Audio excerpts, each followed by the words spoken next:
Yeah, this is going to be fun.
Alright, before we jump into this video, I want to get a few things out of the way real quick. First off, One Horse USA did send this rifle out to the channel for a review. The second thing, I want to give a big shout out to Pursuit Armory. They are a local gun store right here in my hometown, and they are handling all the FFL transfers for the channel.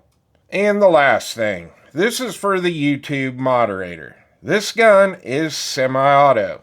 It's a fast semi-auto, but it's still a semi-auto, and it's perfectly legal. So leave me alone. Now, with all that out of the way, let's head out to the range and see what all we got on the menu for the One Horse Express. All right, here's what we got on the menu today for the One Horse Express. We got 400 rounds of the Scorpio 55 grain 223. Also brought out 100 rounds of this steel-cased Herders 55 grain FMJ from 2014. Also got this one single box of 20 rounds of the American Eagle AR-223, and we have 100 rounds of the steel-cased Tula 55 grain. Nothing but the finest of ammo. If this gun will eat all of this, it will eat anything. Now, I already did a full unboxing video on this gun. We went over everything that comes in the box, all the specs, all the features. That was all covered in that unboxing video. This video is all about my first shots and first impressions with this gun. So I would suggest that you go back and watch the unboxing video first before you watch this one. And if you don't feel like going back and watching the unboxing video, well, I'm going to bring the specs up on the screen and you can pause it and check it out. Now, as far as my setup goes on this Express, the only thing that I did to this was add the Vector Optics Frenzy Solar Red Dot. I will have a separate review coming out on this, and I did add the Die-Free Co. Tiger Claw hand stock to the front. Other than that, this is exactly how this gun comes right out of the box. You do get the Thrill buttstock, the Thrill grip. It's got a really nice charging handle, and one of my favorites, the Breek Arms Warhammer.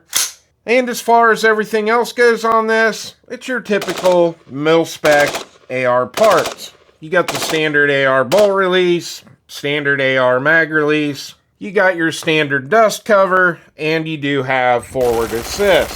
So what makes the Express so much different over every other AR-15? Well, that would be this. You've got a 3-position safety selector. And this is the first rifle to come straight from the factory with an Atrius Development FRS in it. So right now we're on safe, semi-auto, and super semi-auto. So let's talk about what it's like shooting the One Horse Express. And we'll start with the semi-auto position first. As far as the trigger goes, it's not a bad trigger. I think it's pulling right around 5 pounds. We'll confirm that now because I've got a lot of rounds racked up on this. But you've just got your standard curved mil-spec trigger. There is no take up. It just breaks. And the reset, very short, tactile, and audible. It does kick your finger forward, and you're right on that wall, and you get that nice, clean break. Now, is it as good as, say, my Geisley Super Dynamic 3-gun trigger or one of my Rise armament triggers? No.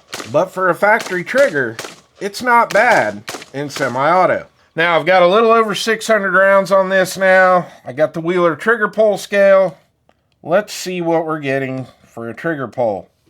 Yep, we're right at where it was in the unboxing video. We're just a touch over 5 pounds. Now, this is running an H2 buffer, and we do have a mid-length gas system. So this gun shoots very nice and very soft. You get very little muzzle rise with this, and it's only using an A2 flash hider. And that will be one of the things I eventually change on this, because I am going to add some sort of Plan B mount to this when I get a dedicated 5.56 can. But I really did enjoy shooting this gun in semi-auto. I definitely prefer that mid-length gas system over the carbine length, so they did a really nice job tuning this rifle. Now, as far as comfort and how this gun feels in my hands, I really like it. I love this handguard they're using. Fairly slim handguard. You got M-lock attachments all the way around on this thing. And you got a full-length 1913 rail all the way across the top. And after those 600 rounds,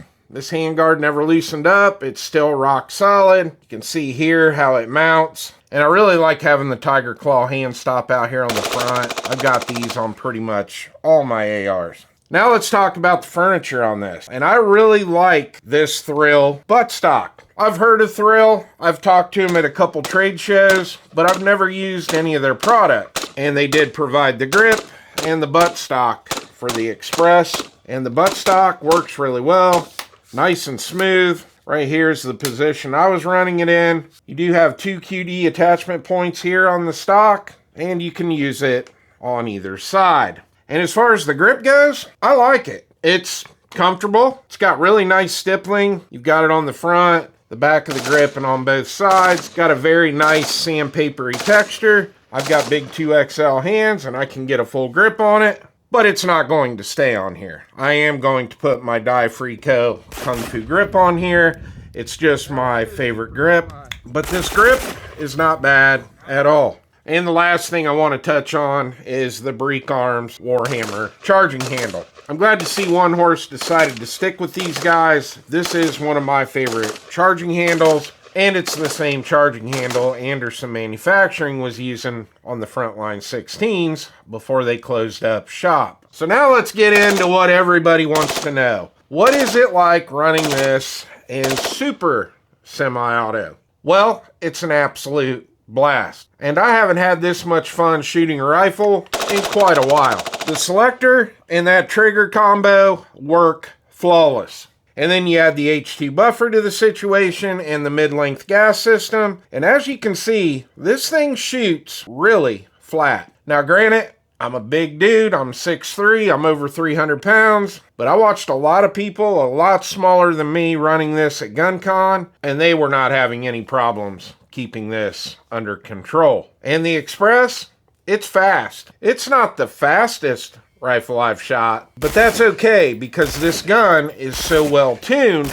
Out of those 600 rounds that I shot through this, I had 0 malfunctions. And you saw what I ran through this. That is some of the ammo you can buy. But even the Tula and the Herder steel case ammo, no malfunctions. And the Scorpio and the American Eagle brass that I shot through this, it also ran flawless. And that's going to lead into the next thing I want to talk about, and that's the magazine. Now this only comes with one standard capacity magazine. And this magazine is made by Thrill as well. And I ran all 600 rounds of that ammo with this exact magazine.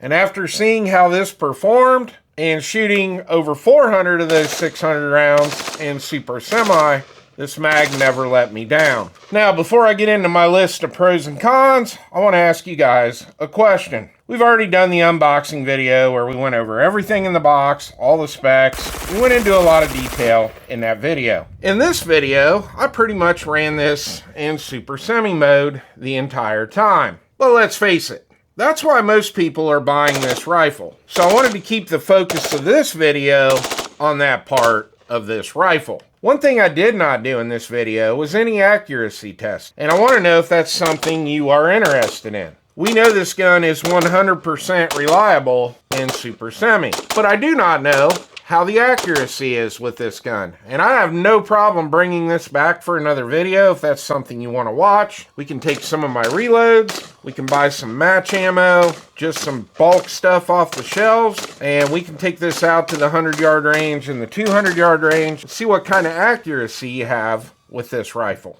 And the reason I bring that up is because maybe this rifle can do everything. You have the semi-auto, you have the super semi, and if the accuracy's there, well, now you could probably stretch this out and use it for some small game hunting. So, if you guys want to see the long range video, let me know and I'll make it happen. So now let's get into the pros and cons. We're going to hit the cons first because I only have one con with this rifle, and I complained about it in the unboxing video. So the Atrius Development FRS on this, well, it's just the single-sided one. And I'm a wrong-handed shooter, and this does not have an ambi safety selector on it. But on the plus side, if you're going to order one of these guns, and you're a wrong-handed shooter like me, well, there is some things that you can upgrade off of the base rifle, and that safety selector is one of them. They do offer the ambi FRS from Atrius Development if you want to choose that option, and I do believe it'll raise the price up almost 100 beans.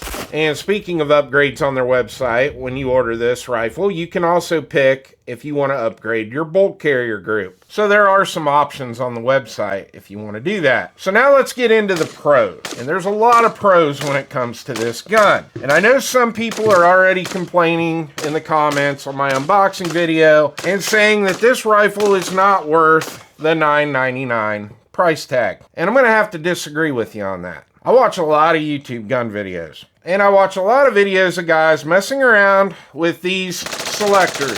And they take a perfectly good rifle, they start putting parts in it, and now the rifle is super unreliable. And they always have an excuse. Well, I can change the buffer, or I can do this, or I can shave this down, or I can remove this part and add this part. I'm not saying they all run bad, but when you start watching enough videos on these things, start seeing a lot of great guns that are now trash because of the parts that they've put in them. Where with this gun, it's coming straight out of the box, from the factory, with everything you need to run in that fun mode reliably. We've pretty much covered all the other pros in this video. I already told you that I really like the buttstock. I am a fan of the grip. The Atrius Development selector on this is very smooth, works great. They make really good products. I really like this handguard. It's very comfortable. And between the 3 bolts that hold it on and the tabs right here, this thing just stayed rock solid. And I've already told you how big of a fan I am of the Break Arms 4-hammer charging handle. And my favorite part of this gun is shooting it in that super semi mode. Because not only is this gun extremely fast, it's just very well tuned. The gas system, the buffer on this, it just works great together. And when you're running it in that mode, and as far as this trigger goes, you're not trying to find that sweet spot or anything like that. It just works. You just pull the trigger and it works. So I really want to thank One Horse for sending this out to the channel. I have had an absolute blast making this video, making all the shorts that I made, and this is definitely not going to be the last time you see this rifle. And sound off in the comments. Do you want me to do that distance testing with this? See what kind of groups we get? I would love to make that video. Well, I hope you enjoyed the video. Please like and subscribe, and I'll see you on the next one.